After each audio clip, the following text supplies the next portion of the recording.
Welcome, everyone, to your favorite web show that has something or other to do with Agents of S.H.I.E.L.D., the Non-Pro Agents of S.H.I.E.L.D. Hangout show, spectacular show.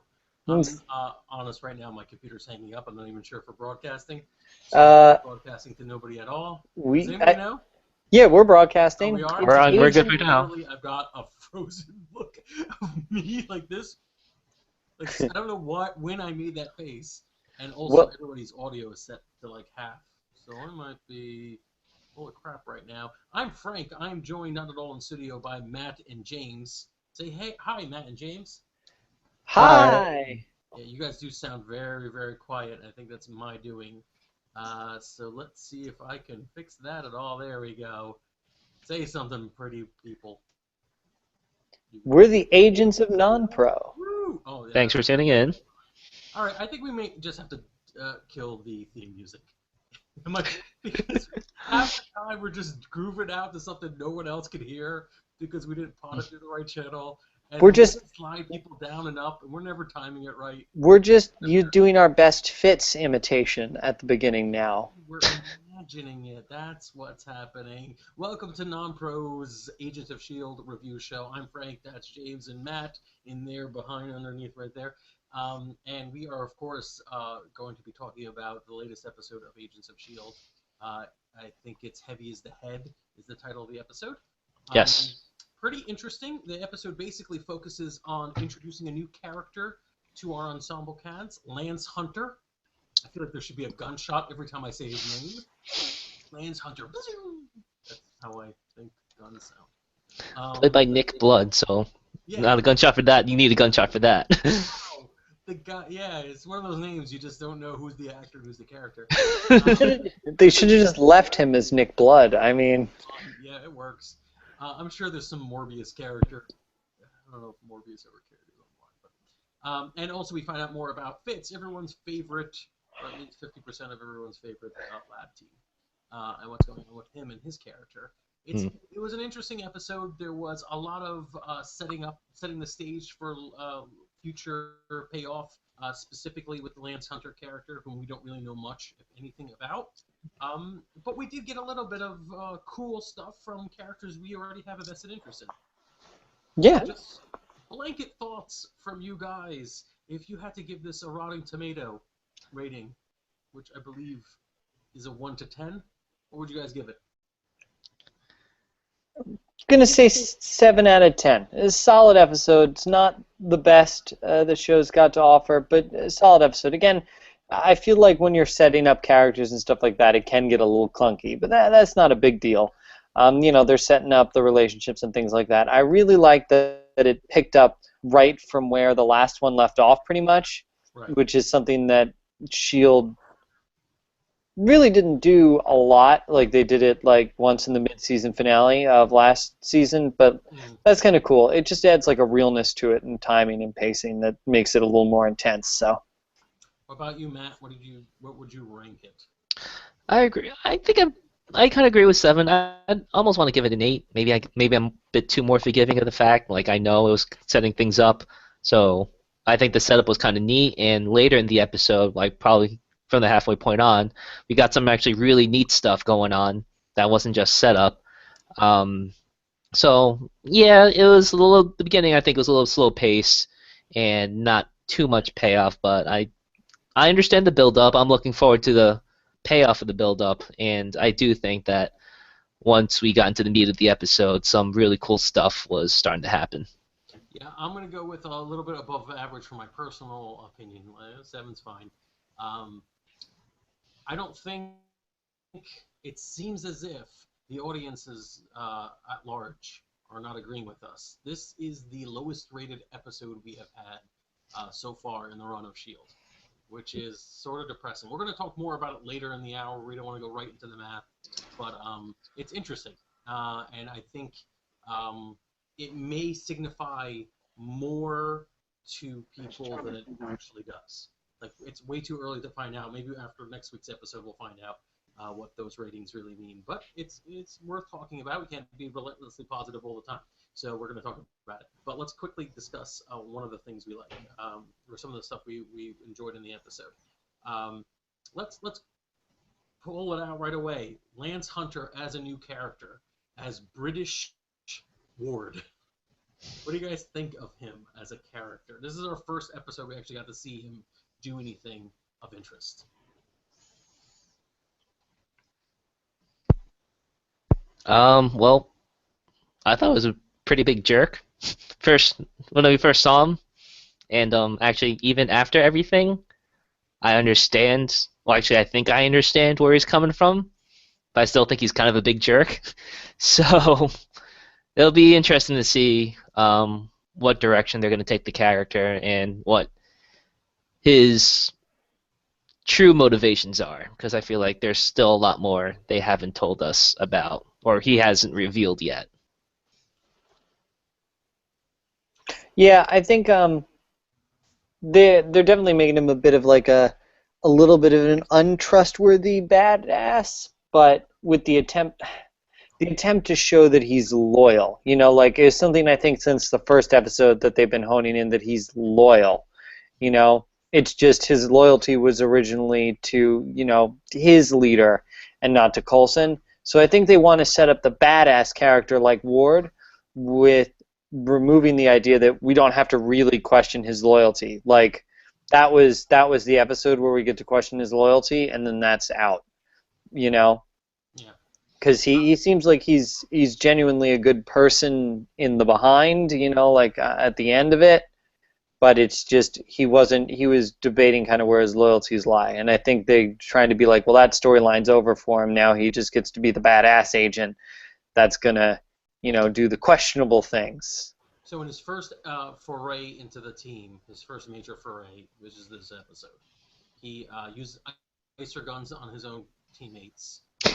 He's very dedicated to the memory of. By the way, there is a lot of chatter going on that the fact that Lucy Lawless is out already is like an unforgivable sin, and I totally agree with it.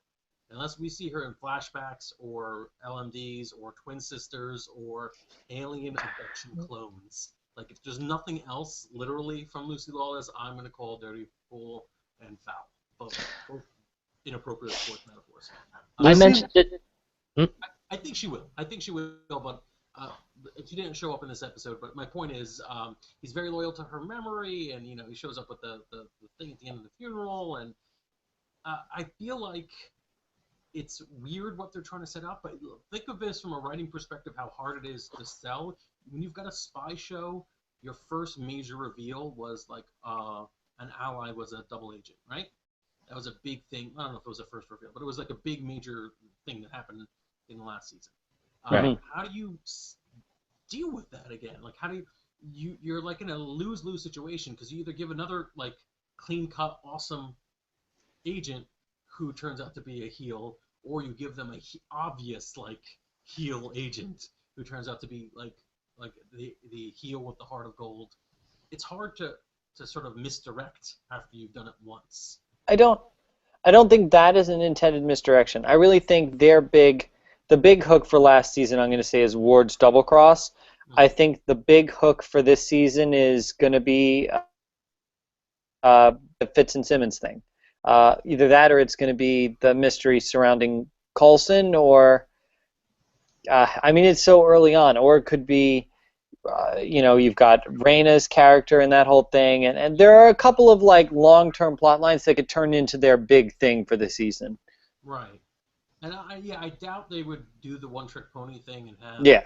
Lance to be something of major in his allegiances being an issue. But my point is it's hard to introduce new characters in this situation without it being like tedious. And I think they did an admirable job. One thing I would like to point out, just to put on my like literary degree mortarboard. I don't know what I was doing with my hands.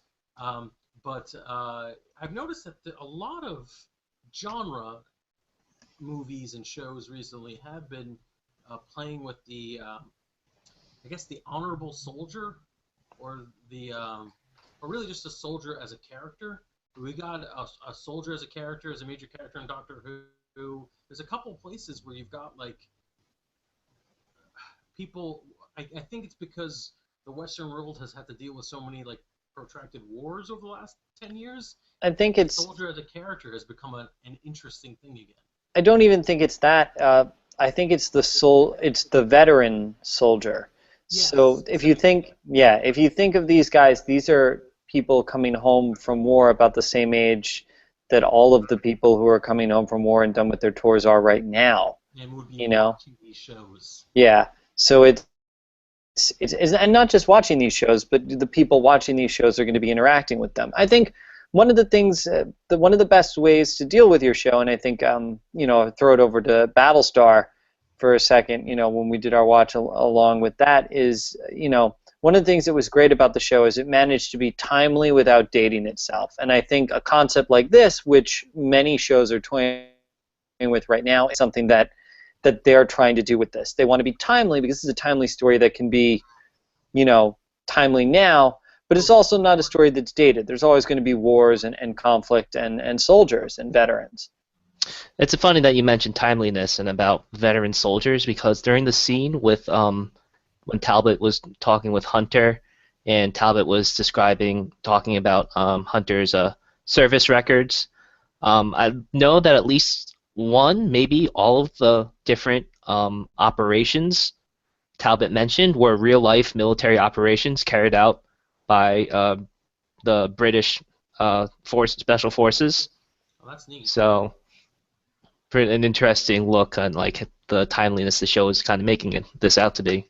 Yeah, and I think it's cool that they're attempting to put this part of the warfare. There's like, okay, there's supers, there's the spies, and then there's the actual military. And I think the closer you get to the real military, the more realistic you should be.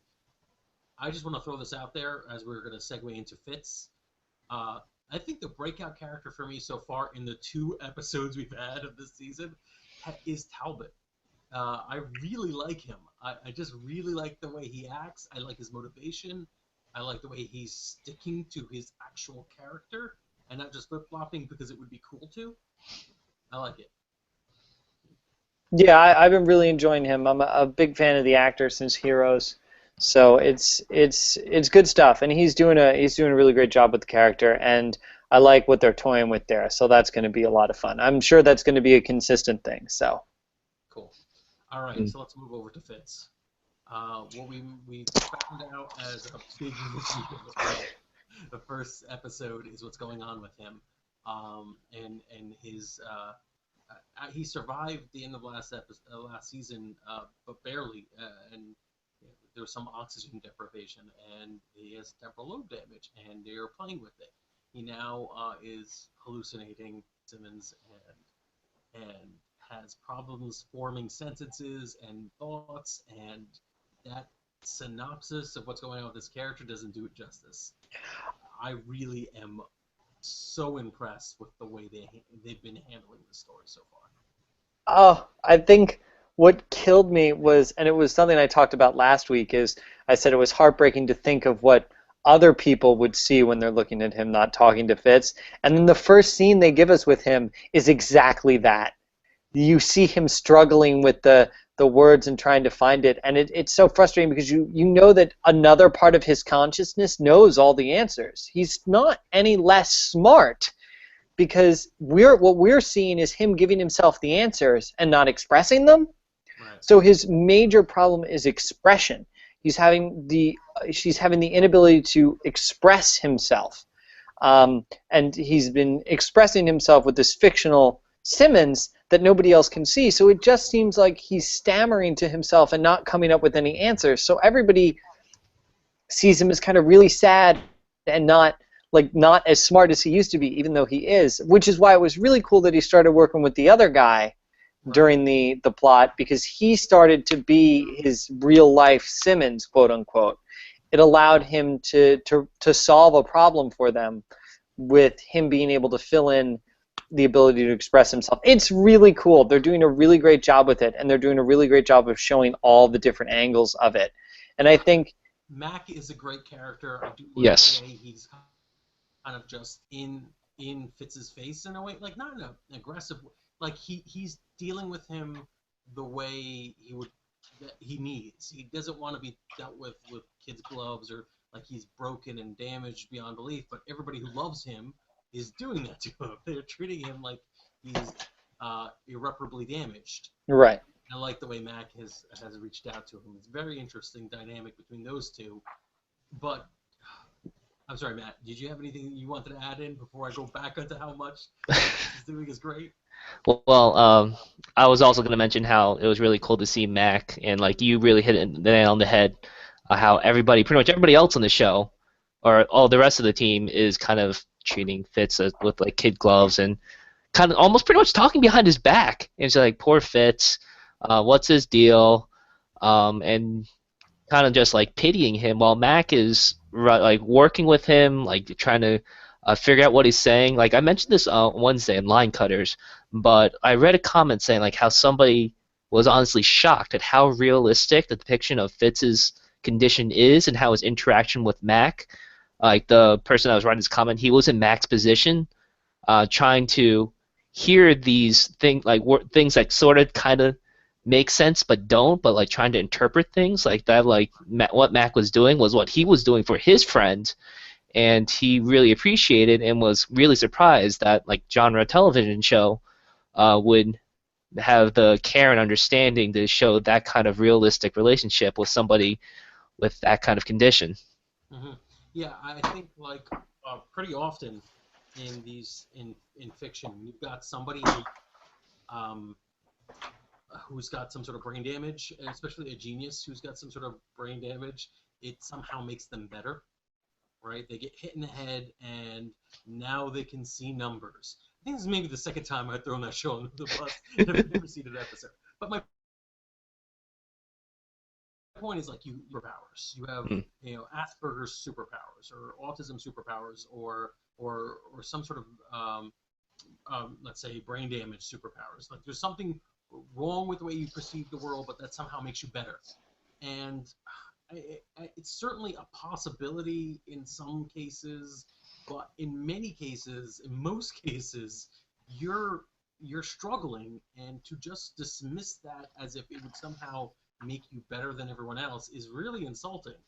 And the show doesn't do it at all. He doesn't gain some sort of like weird, quirky superpower from this. He is struggling to overcome this obstacle, and he luckily has found someone to help him out a little, but it's still going to be an obstacle. I really do think I'm really impressed with the way they've been portraying it. I did not expect this at all, which is weird because I thought highly of the show. It's just typically in these places you get knocked on the head and you get telepathy, and we haven't gotten this here. Yeah. So I'm very impressed with that character, with Fitz and what's going on with him. I feel like there's a lot more to go in this story, and it's more character development than they've got probably a whole season. I'm a little worried, in fact, we're going to be seeing Simmons in the next episode. They already actually have previews out that show what Simmons has been up to. Yeah, I'm a little worried about that. I kind of prefer the mystery, maybe, or I also don't want her back so quickly. I don't know, but I'll give it a shot. Obviously, I'm not gonna.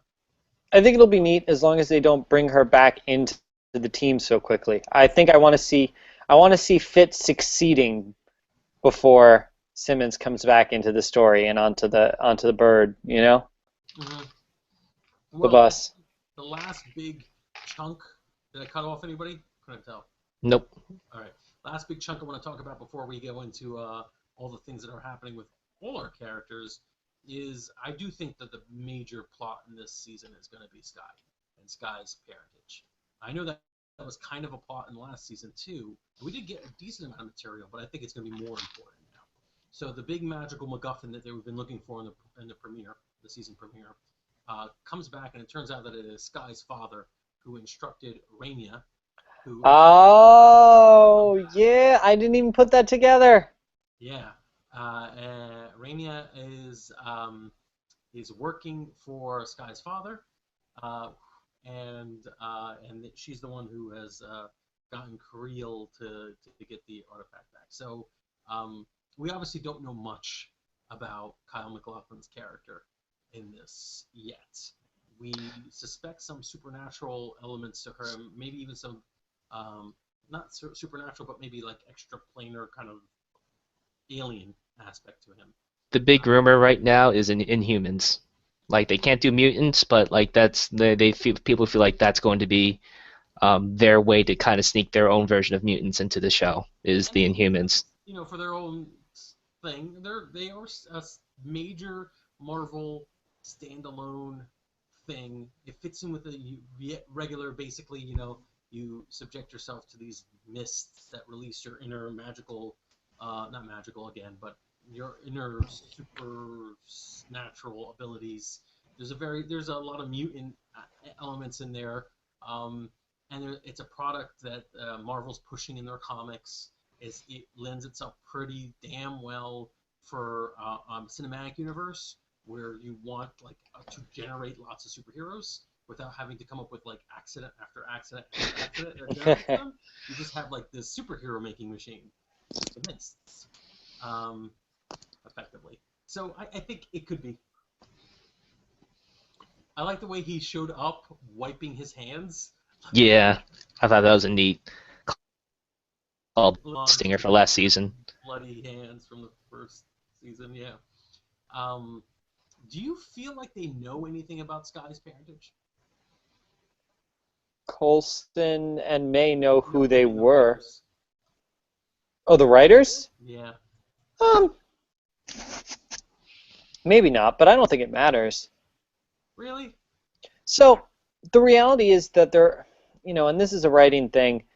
I think you can do some outlines and things like that, but there's nothing wrong with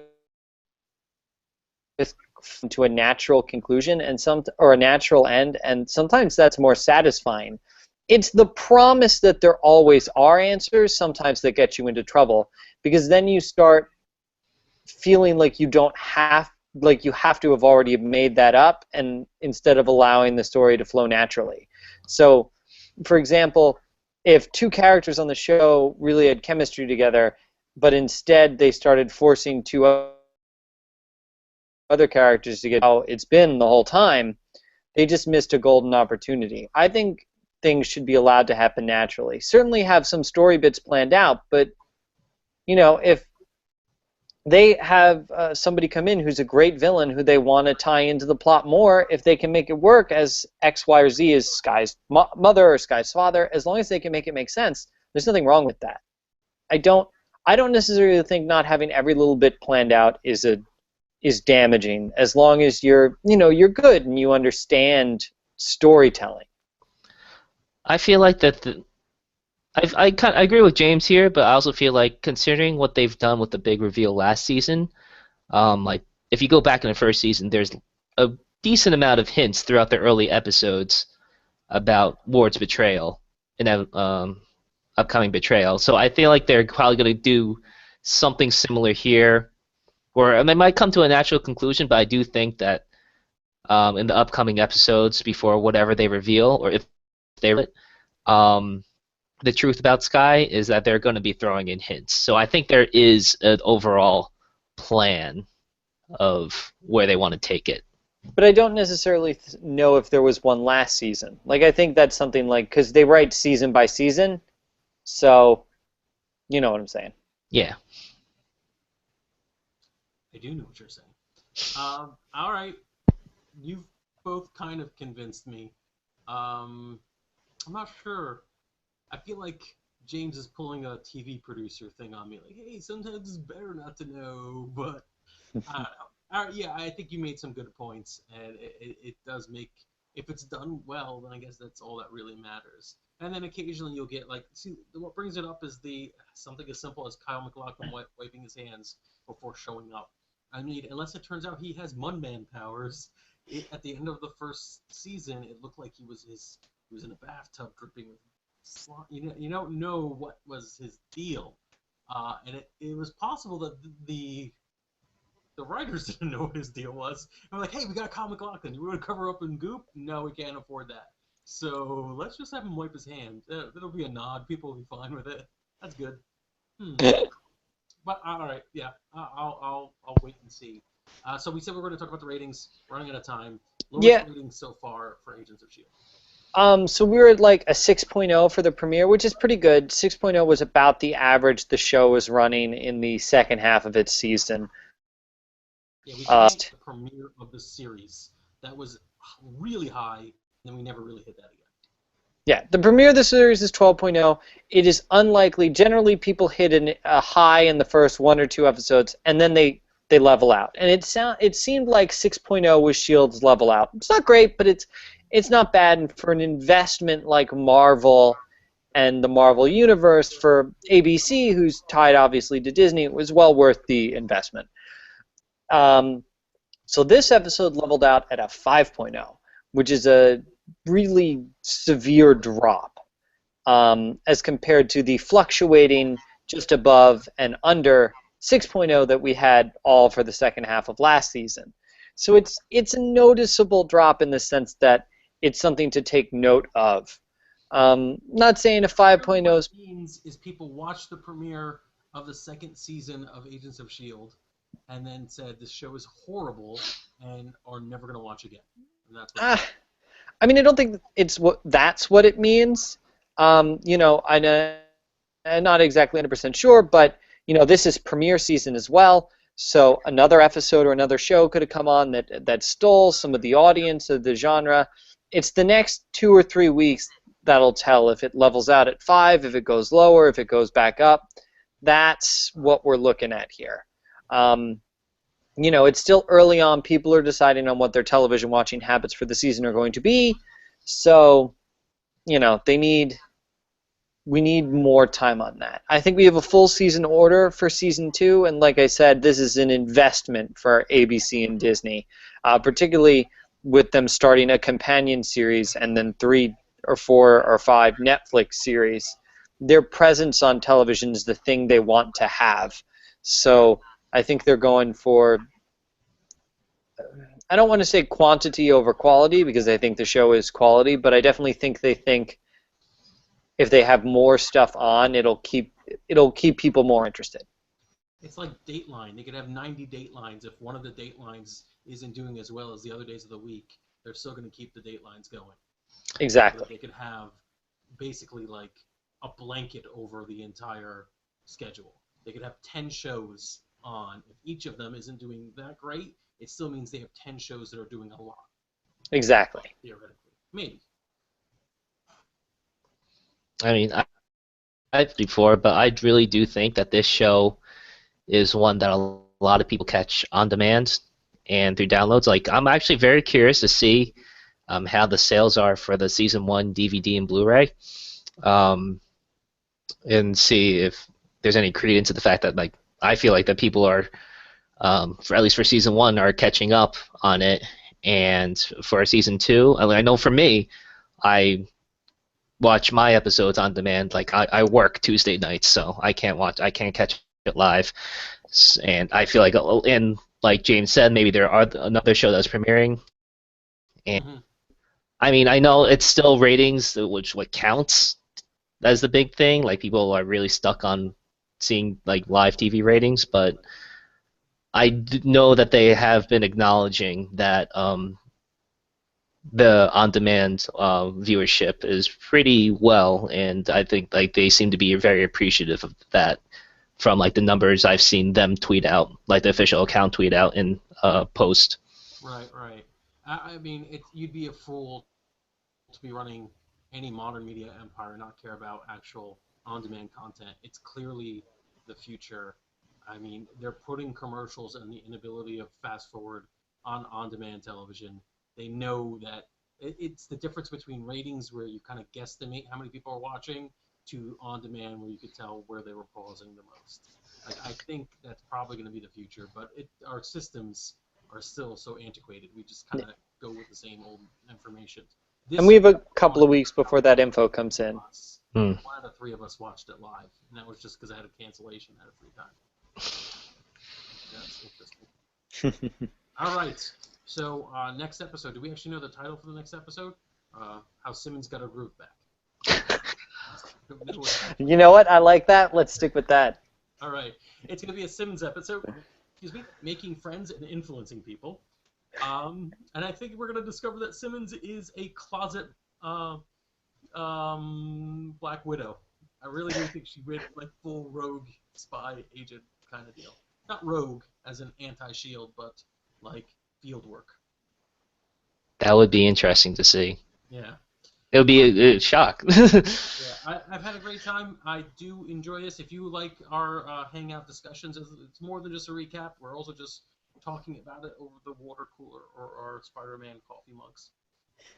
If you enjoy it, subscribe to our YouTube channel at youtube.com/nonproductive or somewhere, probably at the bottom or maybe over here. Yes, maybe here, depending where the camera is. There's a button. It's like here. Hit that. Yeah, just point in random directions. It'll probably do something. You can always also check out all of our stuff on non-productive.com if for some reason you haven't been there and you just found us on YouTube. Mm-hmm. Probably somebody shared this video with you and said, look at these three idiots talking about S.H.I.E.L.D. like they know anything. And the truth is Gotham is the bomb. What? All right. So thank you guys, and we will see you next week. Goodbye. See ya. Bye.